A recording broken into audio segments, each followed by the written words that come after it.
আসসালামু আলাইকুম ওয়া রাহমাতুল্লাহি ওয়া বারাকাতুহু।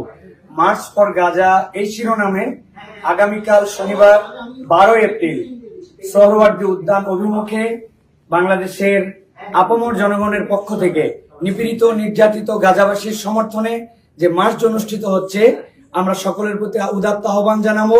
আসুন আগামীকাল দল মত নির্বিশেষে আমরা নিয়ম শৃঙ্খলার মাঝে থেকে আমরা আমাদের এই সুশৃঙ্খল সমাবেশকে সফল করে তুলি। আমরা বিভিন্ন পয়েন্ট থেকে মার্চ করে আমরা গাজাবাসীর সমর্থনে সোহরাওয়ার্দী উদ্যানে আসব।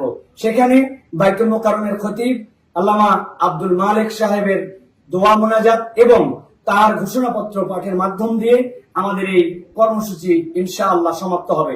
সকলে যে যার অবস্থান থেকে চূড়ান্ত শৃঙ্খলাকে রেখে আমরা নেমে আসি।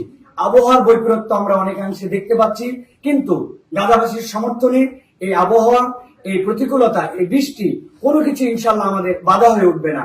দেশবাসী এরকম ভাবে একটি ইস্যুতে সকলে এর আগে কবে সম্মিলিত হয়েছিলেন আমাদের ঠিক জানা নাই। আমরা সকলের প্রতি উদাত্ত আহ্বান জানাবো, আমরা শৃঙ্খলাবদ্ধ ভাবে এই মার্চ ফর গাজাকে সফল করার জন্য সকলে এগিয়ে আসি ইনশাআল্লাহ।